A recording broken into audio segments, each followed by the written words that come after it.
ॻाल्हि की त तव्हां वटि वॾे में वॾी मिनिस्ट्री तव्हांजे ज़िले में आहे। होम मिनिस्ट्री तव्हां वटि आहे, पार्लिमानी मिनिस्ट्री तव्हां वटि आहे। ज़िया साहब तव्हांजो होम मिनिस्टर बि आहे ऐं पार्लिमानी अफेयर्स जो बि मिनिस्टर आहे। त हिकु वॾे में वॾी मिनिस्ट्री तव्हांजे ज़िले में आहे, नौशहर फिरोज़ में नंबर 1।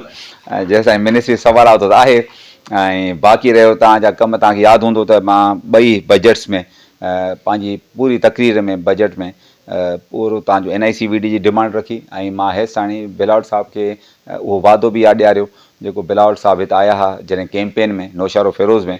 त उन्होंने वादो कयो त अगरि तव्हां मूंखे मोट ॾींदा नौशहर फिरोज़ वारा त इनशाला मां तव्हांखे उहो पूरो उन में रिज़ल्ट में जेका तव्हांजी डिमांड आहे उहा पूरी कंदासीं। जेके बि असां MPs हिते वेठा आहिनि सो असां मुश्तरका सभिनी MPs जी डिमांड इहा ई त पहिरां NICVD ऐं असां यूनिवर्सिटी जो वादो बिलावल साहब खां वरितो, जेको मां हिकिड़ी पोइ बजट में बि तव्हांखे यादि हूंदो अगरि मुंहिंजी कॉपी हुजे तव्हां वटि उनजी क्लिप हुजे त उन में मां डिमांड कई। हाणे बि मां डिमांड कई जेको हाणे बजट अचे पियो ऐं हाणे असां तव्हांखे लॻा पिया आहियूं। मां अप्रैल में हाणे प्लैनिंग डेवलपमेंट में असांजा कम इहे शुरू थी वेंदा डिस्ट्रिक्ट जा जेके प्लैनिंग ऐं डेवलपमेंट कम स्टार्ट थी वेंदा आहिनि अप्रैल जी मिड में।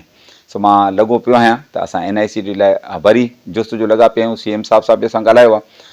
प्लैनिंग ऐं डेवलपमेंट में मां लॻो पियो आहियां त यूनिवर्सिटी जे लाइ बि असां डिमांड आहे। इन अलावा हिकिड़ी जेका तव्हां ॻाल्हि न ॿुधाई, असां वटि हिकिड़ो स्टेडियम बि कोन्हे जेको को अहिड़ो वॾो असां वटि स्टेडियम जेको यूथ असांजी वॾी डिमांड आहे त हिकिड़ो असां वटि प्ले ग्राउंड हुजिणो खपे जेको वॾो हुजिणो खपे। मां उन ते बि असां लॻा पिया आहियूं त हिकिड़ो हेल्दी एक्टिविटी जे लाइ असां वटि हिकिड़ो मेहरापुर में आहे ग्राउंड असांजो ठहियो स्टेडियम, पर उहो बि नाले मां अञा ताईं इनकम्पलीट पियो आहे, हैंड ओवर ई कोन्ह थियो आहे।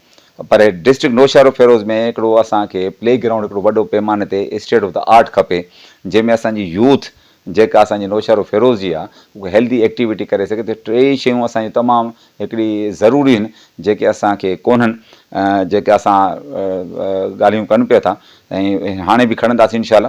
त हुन में जेको अप्रैल में मां प्लैनिंग ऐं डेवलपमेंट में असां लॻा पिया आहियूं, न सिर्फ़ु मां पर सॼी असांजी क़यादत असां इहो चाहियूं था त असांखे इहे टे शयूं बिल्कुलु मिलणियूं खपनि ऐं हक़ बि आहे असांजो।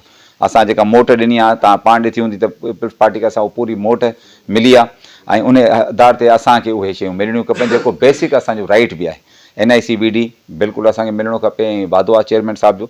उन ते इनशाला मां वरी ॿिया स्पीच में ॻाल्हाईंदासीं ऐं भरपूर नमूने सां इनशाला हिकु डिमांड रखंदासीं।